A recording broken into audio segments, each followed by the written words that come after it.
Mi familia no creyó en mi empresa, hasta que mi éxito se volvió el negocio familiar. Capítulo 1. El día que entendí que mi familia no apostaría por mí, siempre pensé que crecer en una familia de empresarios significaba tener una ventaja. No porque quisiera que me regalaran el camino, sino porque imaginaba que, al menos en mi propia casa, entenderían lo que significaba tener una visión, arriesgarse y construir algo desde cero. Me llamo Zach, tengo 34 años, y durante mucho tiempo creí que el apellido que llevaba era sinónimo de apoyo. Mi padre tenía negocios repartidos por la ciudad, propiedades, tiendas, inversiones pequeñas que con los años se habían vuelto bastante rentables. Mi madre tampoco se quedaba atrás. Poseía varios edificios y sabía moverse con una seguridad que siempre me impresionó. En mi familia, hablar de negocios en la cena era tan normal como hablar del clima.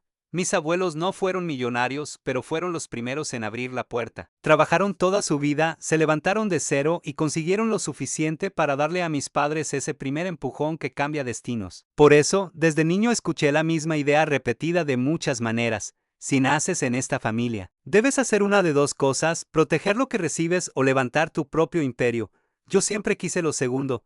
No era una fantasía caprichosa ni una de esas ideas que nacen un lunes y mueren el viernes. Desde adolescente descubrí que las computadoras se me daban demasiado bien. A los 14 años cometí la estupidez de entrar al servidor de mi escuela para borrar unas detenciones de mi historial. No estoy orgulloso de eso, pero fue la primera vez que entendí que tenía una habilidad real. Mientras otros veían pantallas y códigos sin sentido, yo veía puertas, cerraduras y formas de proteger o romper sistemas. Con el tiempo, dejé de usar ese talento para tonterías y lo convertí en una carrera. Estudié ciencias de la computación, me obsesioné con la programación, la encriptación, las filtraciones de datos y la seguridad digital. Me fascinaba la idea de que una empresa pudiera perderlo todo por una sola brecha mal cerrada. Y también entendí algo más importante: la ciberseguridad no era solo interesante. Era una necesidad que crecía cada día. Bancos, clínicas, universidades, aseguradoras, comercios, consultoras, negocios familiares, corporaciones enormes. Todos necesitaban proteger sus datos. Era como vender paraguas en una ciudad donde nunca dejaba de llover. Yo veía una oportunidad gigantesca, una oportunidad que no estaba imaginando a ciegas. Tenía clientes potenciales, proyecciones, análisis de mercado y un plan de negocio completo.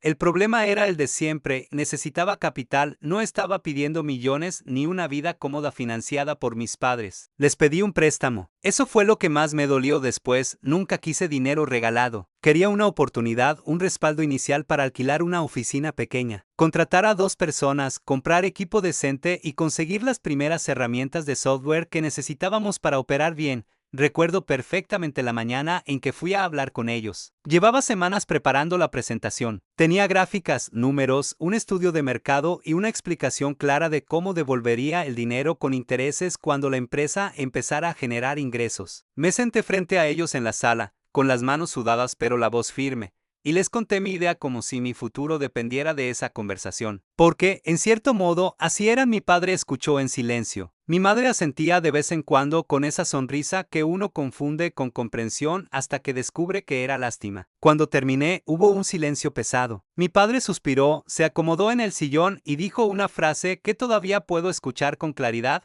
Zach, te queremos, pero no creemos que tengas lo necesario para dirigir una empresa. No gritó. No fue cruel en el tono. De hecho, sonó como alguien que cree estar protegiéndote de una caída. Pero esas palabras me pegaron más fuerte que cualquier insulto.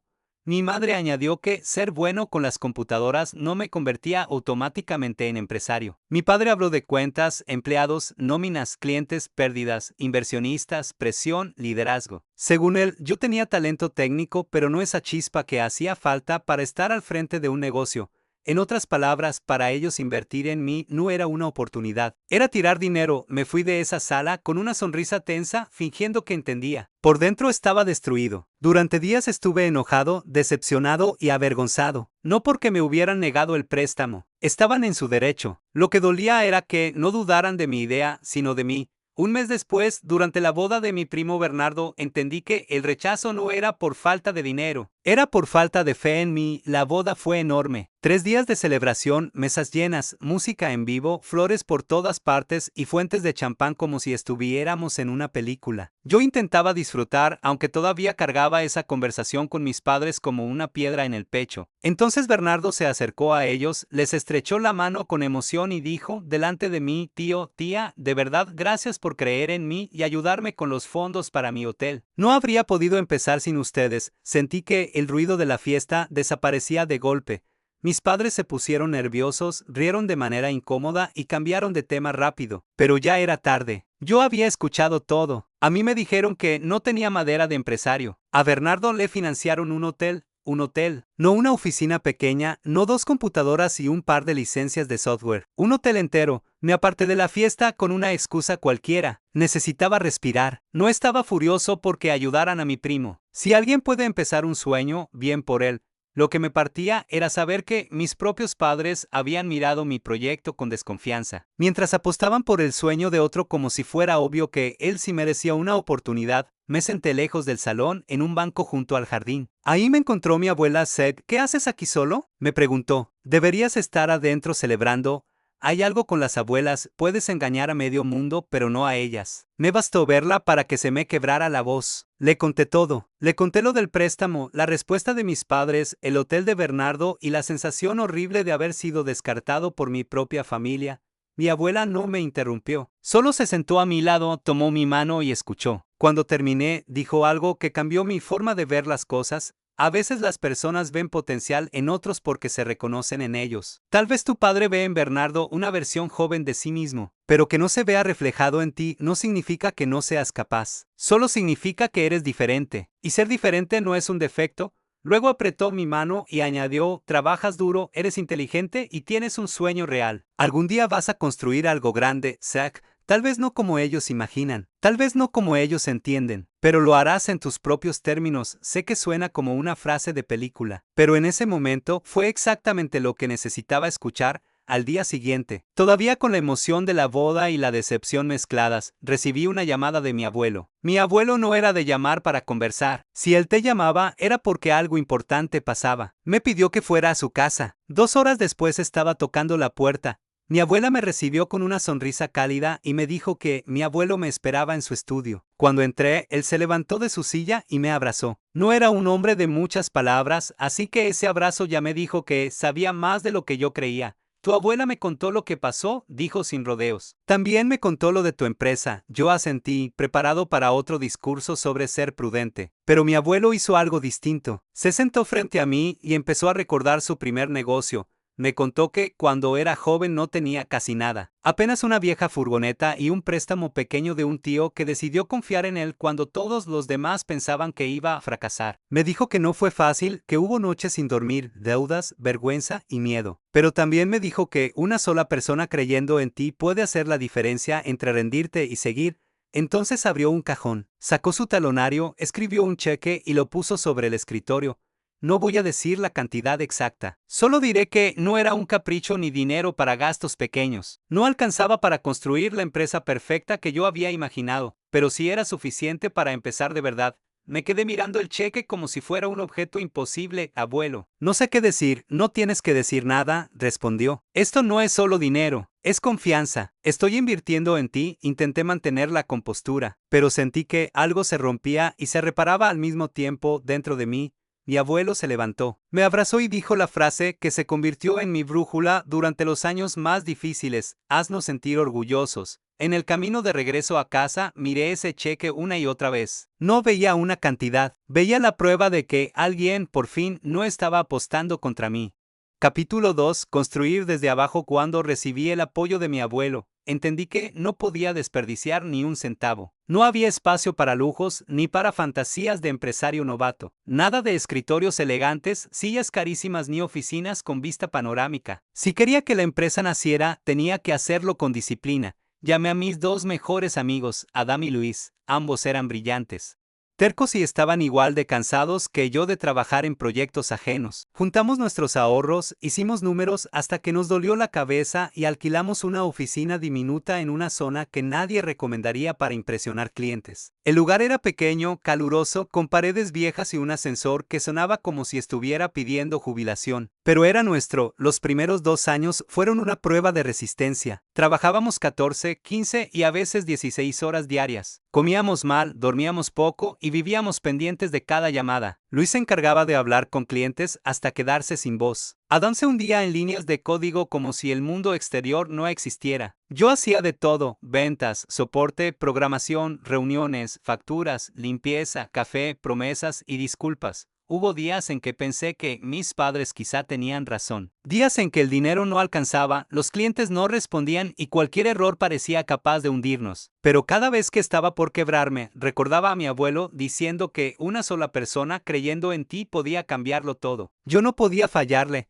Nuestro primer gran cliente llegó cuando una empresa financiera mediana sufrió un ataque. Sus sistemas estaban comprometidos, sus datos en riesgo y su reputación pendiendo de un hilo. Para ellos era una emergencia, para nosotros era la oportunidad que podía salvarnos. Trabajamos como locos. Revisamos servidores, cerramos accesos, recuperamos información, rastreamos el origen de la brecha y diseñamos un sistema para que no volviera a ocurrir. Cuando terminamos, el cliente no solo nos pagó, nos recomendó. Ese fue el verdadero comienzo del boca a boca. Empezó a moverse. Una empresa le habló de nosotros a otra. Un director financiero nos recomendó con un socio. Un hospital pequeño nos llamó después de escuchar que habíamos rescatado datos críticos. Poco a poco dejamos de perseguir clientes y empezamos a recibir llamadas. Con el dinero de ese primer gran contrato pudimos mudarnos a una oficina menos deprimente. No era una torre de cristal, pero tenía ventanas decentes, espacio para respirar y una cafetera que no parecía arma medieval. Para nosotros, era como entrar a la liga grande. 4 años después de empezar, abrimos una segunda oficina en una ciudad cercana. Un año más tarde, abrimos una tercera en otra ciudad importante. Ya no éramos 3 locos sobreviviendo a base de café barato y fideos instantáneos. Éramos una compañía real, con empleados, clientes constantes, procesos y una reputación que empezaba a pesar. El siguiente paso fue crear una firma de consultoría en ciberseguridad. Nos dimos cuenta de que las empresas no querían llamarnos únicamente cuando el desastre ya había ocurrido. Querían prevenirlo. Querían auditorías, protocolos, entrenamientos, pruebas de penetración, planes de respuesta ante incidentes. Y la consultoría, para ser honesto, cambió completamente el negocio. 5 años después de haber recibido aquel cheque, llegó el día que más había esperado. Conduje a la casa de mis abuelos con un sobre en la mano. Dentro iba el dinero que me habían prestado, con intereses. Cuando se lo entregué a mi abuelo, él lo miró como si no entendiera por qué se lo daba. Es suyo, le dije, cada centavo, y un poco más, como prometí. Mi abuelo quiso protestar, pero yo no había ido solo a devolver dinero. Había ido a cerrar un círculo. También les compré una casa nueva, no una mansión ridícula ni un lugar diseñado para presumir. Era una casa cómoda, luminosa, en un vecindario que ellos siempre habían amado. Recuerdo ver a mi abuela recorriendo la cocina con lágrimas en los ojos, tocando los muebles como si temiera que desaparecieran. Mi abuelo caminaba por el patio en silencio, fingiendo revisar detalles, pero yo lo vi limpiarse los ojos varias veces. Ese día confirmé que el éxito no se siente completo hasta que puedes compartirlo con quienes estuvieron contigo cuando no tenías nada. Mientras nuestra empresa crecía, el hotel de Bernardo empezó a hundirse. La pandemia golpeó con fuerza la industria hotelera y aunque me habría gustado decir que logró recuperarse, no fue así. Mis padres le dieron más dinero para sostener el negocio, y después más, y después otro poco, pero el hotel no levantó cabeza y finalmente cerró. No sentí alegría, de verdad que no. Bernardo no era mi enemigo, pero era imposible no ver la ironía. El proyecto por el que mis padres apostaron se desplomó y el proyecto que rechazaron estaba funcionando mejor de lo que cualquiera había imaginado. La vida siguió. Yo intenté no aferrarme al resentimiento. Visitaba a mis abuelos, trabajaba demasiado y mantenía una relación cordial con mis padres. Cordial, no cercana. Había una grieta que nadie quería nombrar. Entonces llegó el aniversario número 50 de mis abuelos, 50 años juntos. Para mí no era una simple celebración. Ellos eran la razón por la que yo había podido construir mi empresa. y quería hacer algo a la altura. Reservé un salón hermoso en un hotel elegante, contraté buena comida, música en vivo y organicé una noche para reunir a familiares, amigos de toda la vida, viejos vecinos y personas que habían acompañado a mis abuelos en distintas etapas. Preparar esa fiesta me emocionó más que cerrar algunos de mis mejores contratos. Quería que mis abuelos entraran al salón y sintieran que su vida, su amor y su legado estaban siendo reconocidos, y al principio todo fue perfecto. Mi abuela estaba radiante. Mi abuelo, con su traje impecable, recibía abrazos y sonreía con esa calma orgullosa que siempre lo caracterizó. La comida era excelente, la música llenaba el salón y todos parecían felices. Hasta que escuché a mi padre hablar. Uno de sus viejos amigos se acercó a felicitarlo. Le dijo que debía sentirse muy orgulloso de mí y de lo lejos que había llegado mi empresa. Yo estaba lo suficientemente cerca para escuchar la respuesta. Mi padre sonrió y empezó a hablar de valores familiares, de cómo en nuestra familia siempre nos levantábamos unos a otros, de cómo su guía y apoyo me habían puesto en el camino correcto. Luego soltó una frase que me dejó inmóvil. Al final, prácticamente su negocio familiar. Pensé que había escuchado mal, pero durante la noche oí versiones parecidas una y otra vez. Mi madre decía que siempre supieron que yo lograría algo grande. Mi padre comentaba que el apoyo inicial de la familia había sido clave. Ambos se presentaban como los pilares silenciosos de mi éxito, como si hubieran estado desde el primer día sosteniéndome.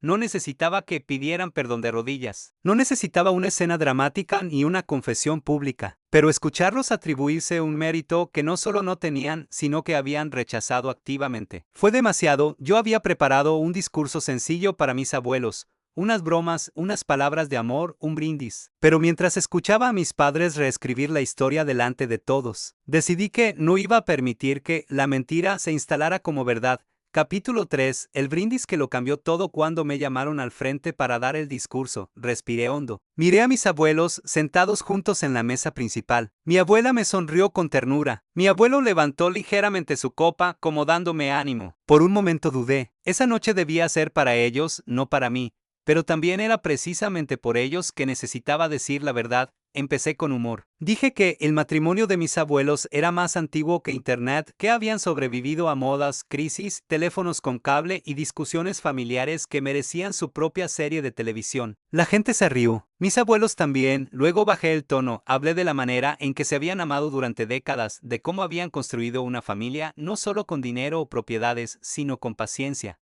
trabajo y fe. Dije que el verdadero legado no se mide por lo que dejas en un testamento, sino por las vidas que cambias mientras estás presente.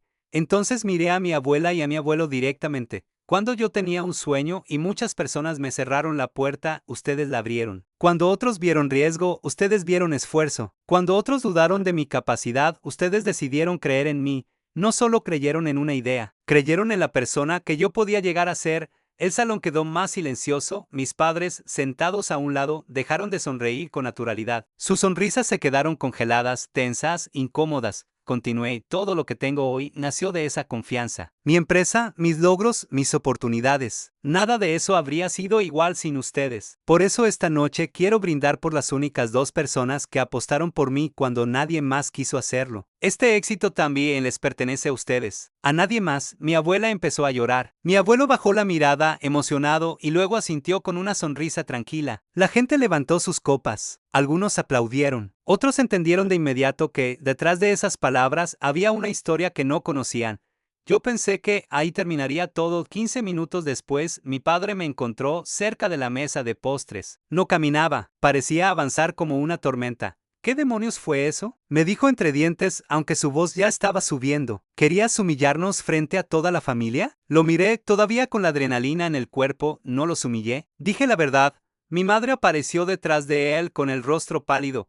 No tenías derecho a ventilar problemas familiares en una fiesta. Nos hiciste quedar como monstruos. Intenté mantenerme calmado, pero mi paciencia estaba colgando de un hilo. Yo no inventé nada. Ustedes no creyeron en mí. Mis abuelos sí. Mi padre soltó una risa amarga. Actúas como si nunca hubiéramos hecho nada por ti. Te dimos una buena vida, educación, estabilidad. ¿Cómo te atreves a pintarnos como villanos en tu historia de éxito? Ahí perdí la calma. ¿Saben qué? Ustedes tenían el dinero. Lo tenían. Pero cuando fui con mi plan, me dijeron que yo no servía para los negocios. En cambio, a Bernardo le financiaron un hotel sin pensarlo dos veces. Y cuando fracasó, le dieron más. pero a mí me cerraron la puerta en la cara. Mientras hablaba, noté que el salón se iba quedando en silencio. Las conversaciones se apagaron. Los invitados miraban sin saber si intervenir o fingir que no escuchaban. Bernardo estaba en una esquina con una copa en la mano, incómodo, mirando al suelo como si quisiera desaparecer. Mi padre me señaló con el dedo: eres un desagradecido.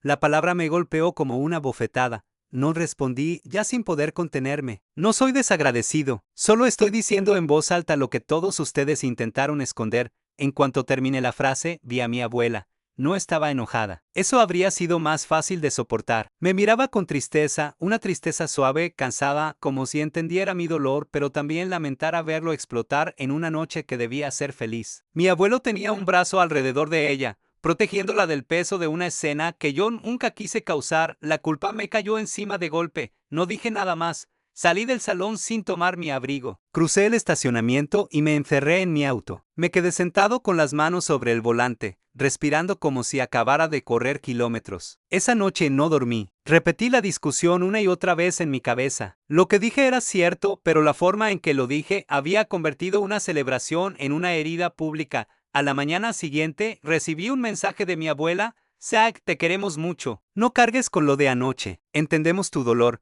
Sus palabras debieron aliviarme, pero me hicieron sentir peor. Porque si alguien no merecía quedar atrapado en medio de esa guerra, eran ellos. Pensé que, después de unos días, todos se calmarían. Imaginé que mis padres reflexionarían, que tal vez hablaríamos como adultos y que, aunque no arregláramos todo, al menos dejaríamos de hacernos daño. Me equivoqué.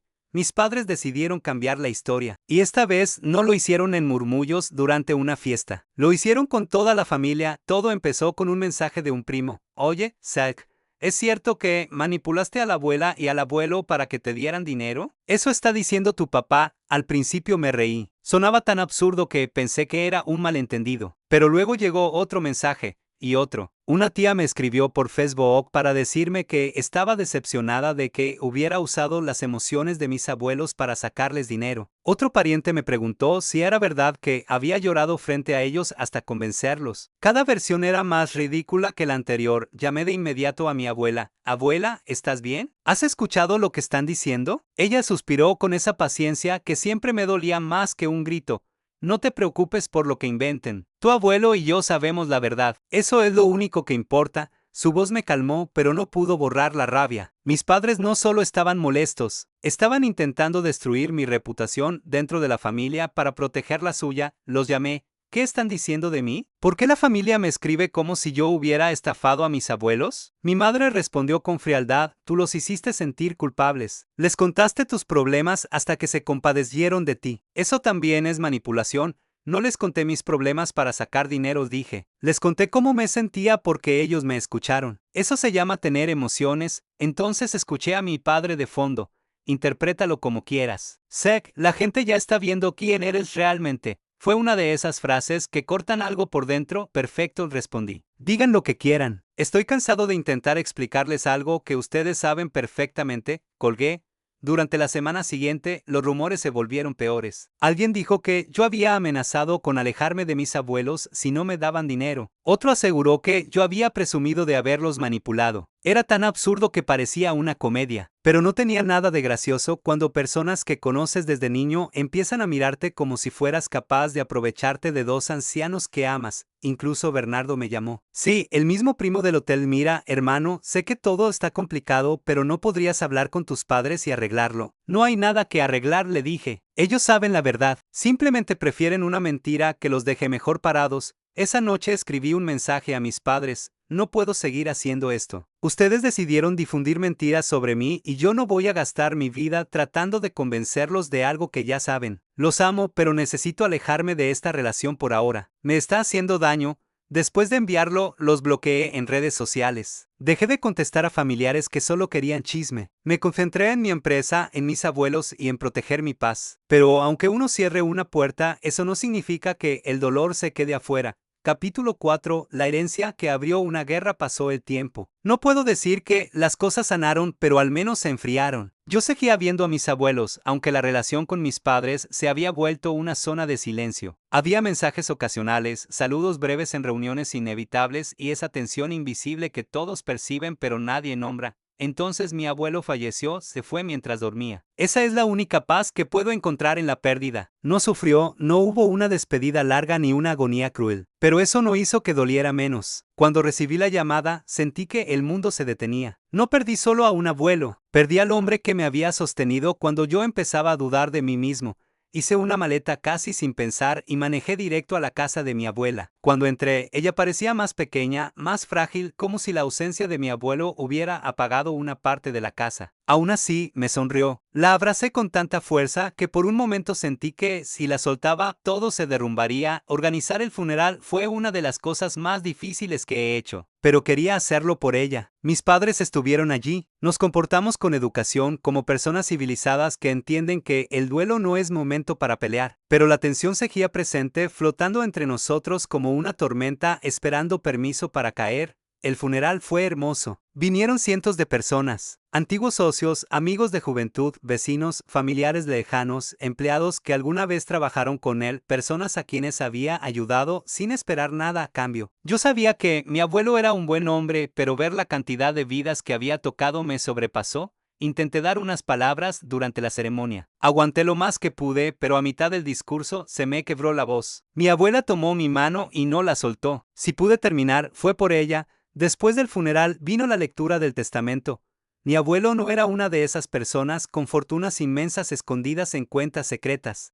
Pero tenía algunas propiedades. Entre ellas estaba la casa del lago. Esa casa era especial. No por su valor económico, aunque seguramente valía bastante. Era especial por lo que representaba. Tenía un muelle de madera, grandes ventanas mirando al agua y árboles rodeándola como si la protegieran. Mi padre había pasado parte de su infancia allí. Yo también tenía recuerdos de correr por el muelle, pescar con mi abuelo y asar malvaviscos junto a una fogata mientras él contaba historias, que siempre empezaban como lecciones y terminaban como chistes. Cuando el abogado leyó que la casa del lago quedaba para mí y para mi prima Laura, el ambiente cambió de inmediato. Laura era hija de la hermana de mi padre. Siempre me llevé bien con ella. Era tranquila, justa, de esas personas que no buscan problemas y por eso se sorprenden cuando los problemas las encuentran. Ninguno de los dos sabía que mi abuelo había tomado esa decisión, pero mi padre sí reaccionó como si alguien lo hubiera traicionado. No dijo nada en ese momento, solo apretó la mandíbula. Conozco esa expresión desde niño, era la cara que ponía cuando estaba furioso, pero aún no podía explotar. Después de la lectura salió sin despedirse. Mi madre lo siguió. Yo me quedé sentado, incómodo, con Laura y mi abuela. Durante los días siguientes, mientras me quedé acompañando a mi abuela, mi padre me evitó por completo. Si entraba a una habitación donde yo estaba, actuaba como si yo fuera un mueble. Mi madre me ofrecía sonrisas pequeñas, tensas, pero no decía nada importante. Lo más frustrante era que yo no había pedido esa casa. Ni siquiera sabía que mi abuelo pensaba dejármela. Pero mi padre parecía verlo como un ataque personal.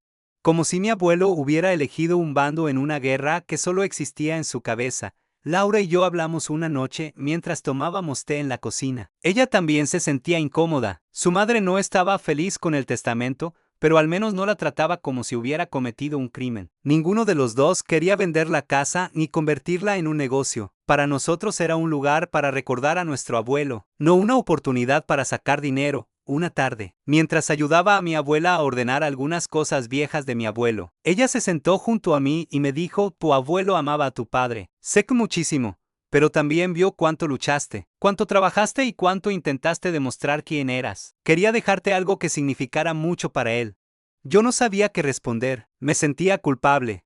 Como si esa herencia fuera otra chispa capaz de incendiar lo poco que quedaba de mi relación con mi padre. Mi abuela pareció leerme la mente. Tu abuelo no estaba tomando partido, añadió. Estaba eligiendo desde el amor. Te amaba a ti y amaba a Laura. Quería que ambos tuvieran un lugar donde pudieran sentirse cerca de él. La noche antes de regresar a casa me encontré con mi padre en la cocina. Él preparaba té. Yo entré por un vaso de agua. Durante unos segundos ninguno habló. Solo se escuchaba la cucharilla golpeando la taza. Entonces dijo: esa casa debía quedarse en la familia. Su tono no era de tristeza, era de reproche. Sigue en la familia, respondí. No voy a venderla, no la voy a alquilar. Laura tampoco quiere eso. La casa seguirá siendo nuestra. Mi padre no contestó. Revolvió el té una vez más, dejó la cuchara con fuerza y salió de la cocina. Pensé que eso sería todo. Dolor, distancia y resentimiento, sí, pero nada más. Otra vez me equivoqué. Mi padre empezó a presentarse en mi casa sin avisar. Al principio creí que quería hablar, pero cada visita era igual. Exigía que le entregara la casa del lago o que renunciara a mi parte para que él pudiera quedarse con ella. Decía que era su herencia, que yo no tenía derecho, que mi abuelo se había equivocado. Cuando me negué,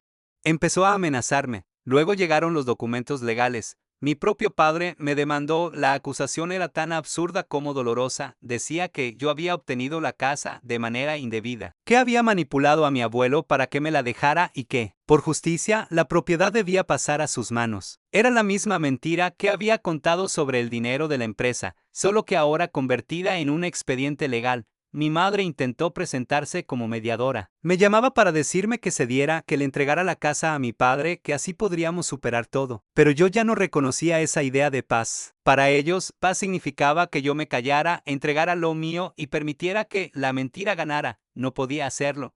Laura tampoco estaba dispuesta a ceder. La casa también era suya y aunque la presión familiar la agotaba, se mantuvo firme. Mi abuela, con todo su dolor, aceptó testificar si era necesario. Me dijo que mi abuelo había tomado esa decisión con plena claridad y que no iba a permitir que mancharan su memoria. El proceso legal fue más largo de lo que debía. Mi padre tenía buenos abogados, no necesariamente para ganar, sino para retrasar. Cada documento, cada audiencia, cada movimiento parecía diseñado para cansarnos, para hacer que yo me rindiera por agotamiento. Creo que esperaba que, en algún momento, yo dijera, está bien, quédate con la casa. Pero no podía. No solo porque la casa también pertenecía a Laura, sino porque ceder habría sido aceptar una mentira sobre mi abuelo, sobre mis abuelos y sobre mí. Capítulo 5. Cuando la verdad salió más cara que la mentira, al final, mi padre perdió. El testamento era claro. Mi abuelo estaba en pleno uso de sus facultades cuando lo hizo. No había pruebas de manipulación, presión ni engaño. Lo único que tenía mi padre era enojo, resentimiento y una historia inventada que había repetido tantas veces que quizá empezó a creérsela. El testimonio de mi abuela fue clave. Escucharla hablar frente a abogados sobre la voluntad de mi abuelo fue doloroso, pero también poderoso. Dijo que él quería que Laura y yo tuviéramos la casa porque nos amaba, porque sabía que la cuidaríamos y porque ese lugar debía seguir siendo un espacio de memoria, no una moneda de cambio. Yo pensé que ganar el caso me daría alivio. Y sí, una parte de mí respiró, pero otra parte estaba agotada. Había gastado tiempo, dinero y energía defendiendo algo que nunca pedí. Mi padre también gastó una fortuna en abogados, una fortuna que, según supe después, no le sobraba. Durante el proceso ocurrió algo que cambió el rumbo de todo. Mi padre no se conformó con contar su versión dentro de la familia. Empezó a llevar la misma acusación fuera de ese círculo. Comentarios, insinuaciones, conversaciones con personas que conocían mi empresa. La historia de que yo manipulaba a ancianos para obtener dinero empezó a tocar mi reputación profesional. Ahí crucé una línea que nunca pensé cruzar. Lo demandé por difamación y daños. No fue una decisión impulsiva. Consulté con mis abogados, revisamos pruebas, mensajes, declaraciones y el impacto que esas mentiras podían tener en mi negocio. Yo podía soportar que mi padre estuviera enojado conmigo. Podía soportar el silencio, la distancia, incluso su demanda por la casa. Pero no iba a permitir que destruyera la empresa que construí desde cero con el pretexto de salvar su orgullo. Ganamos también esa demanda. No voy a entrar en detalles exactos de cantidades, pero sí diré esto: entre lo que gastó intentando quitarme la casa, lo que tuvo que pagar por la demanda de difamación y las deudas que ya venía arrastrando por el fracaso del Hotel de Bernardo, mi padre quedó en una situación financiera muy delicada. Ahí entendí algo que me heló la sangre. Su obsesión por la casa del lago no era solo nostalgia. No era únicamente el dolor de sentir que mi abuelo no le había dejado un lugar de su infancia. Quería venderla. El cuerpo de mi abuelo apenas había sido enterrado y mi padre ya estaba pensando en convertir sus recuerdos en dinero. La inversión en el Hotel de Bernardo lo había golpeado mucho más de lo que yo imaginaba. Primero le dieron dinero para abrir, luego para resistir, luego para intentar salvar lo que ya se estaba hundiendo. Después vinieron préstamos, intereses y decisiones desesperadas. En lugar de aceptar la pérdida y reorganizarse, mi padre empezó a mirar la casa del lago como una salida fácil. Pero esa salida no le pertenecía. La ironía es que el dinero que gastó en abogados probablemente habría servido para estabilizar buena parte de sus deudas. En cambio, eligió pelear una batalla sin base, empujar una mentira y quemar los puentes que aún podían quedar entre nosotros. mis padres tuvieron que vender su casa. Parte del dinero se fue en cubrir lo que perdieron conmigo y parte en otras deudas. Todavía tienen el negocio principal de mi padre, que según se sigue siendo rentable, aunque ya no tan sólido como antes. También escuché que estaba buscando vender una parte de la empresa para aliviar la presión financiera. Alguien de la familia tuvo la brillante idea de sugerir que yo comprara esa parte para que el negocio se quedara en la familia. Casi me reí. Después de todo lo ocurrido, tener a mi padre como socio era lo último que necesitaba. Además, no era una industria que me interesara ni en la que pudiera aportar algo real. No construí mi empresa para convertirme en el salvavidas de quien se negó a creer en mí y luego intentó apropiarse de mi historia. Con el tiempo supe que mi padre terminó vendiendo una parte de su negocio a otro familiar. No me alegré, pero tampoco sentí obligación de intervenir. Hay consecuencias que no nacen del odio de los demás, sino de las decisiones propias. A veces me preguntan si me arrepiento del discurso en el aniversario. La respuesta no es simple. Me arrepiento de haber herido una noche que debía ser solo para mis abuelos. Me arrepiento de que mi abuela tuviera que ver a su familia enfrentarse en una celebración de amor. Me arrepiento de haber dejado que la rabia eligiera el momento.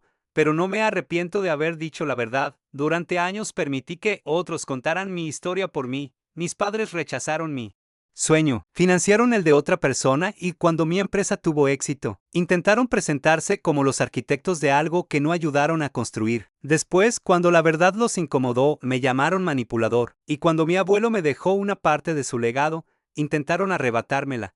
La verdad no siempre llega limpia. A veces sale temblando o con rabia en el momento equivocado. Pero sigue siendo verdad. Hoy mi empresa sigue creciendo. Adam, Luis y yo todavía recordamos aquella primera oficina horrible como si fuera un símbolo sagrado. Mis abuelos están presentes en cada decisión importante que tomo. Mi abuela vive tranquila, rodeada de personas que la cuidan. Laura y yo conservamos la casa del lago. No la hemos vendido. No la hemos alquilado. No la hemos convertido en negocio. Algunas tardes voy allí solo. Me siento en el muelle, miro el agua y recuerdo a mi abuelo enseñándome a pescar. Recuerdo la forma en que apoyaba una mano en mi hombro cuando quería decir algo importante. Recuerdo el cheque sobre su escritorio y sus palabras: estoy invirtiendo en ti. Durante mucho tiempo pensé que ese cheque fue el inicio de mi empresa. Ahora sé que fue algo más grande. Fue el momento en que alguien me devolvió la fe en mí mismo. Y eso, por más dinero que tenga hoy, sigue siendo lo más valioso que he recibido.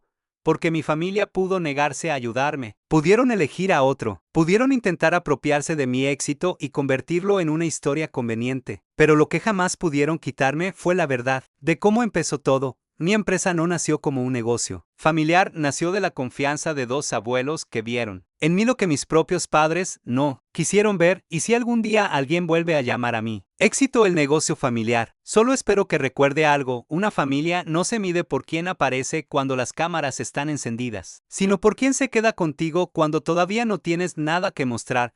Mis abuelos estuvieron ahí cuando mi sueño era apenas una idea escrita en una carpeta. Por eso, todo lo que construí siempre llevará una parte de ellos, no como una marca, no como una deuda, sino como el recordatorio de que, a veces, una sola persona creyendo en ti puede cambiar toda tu vida.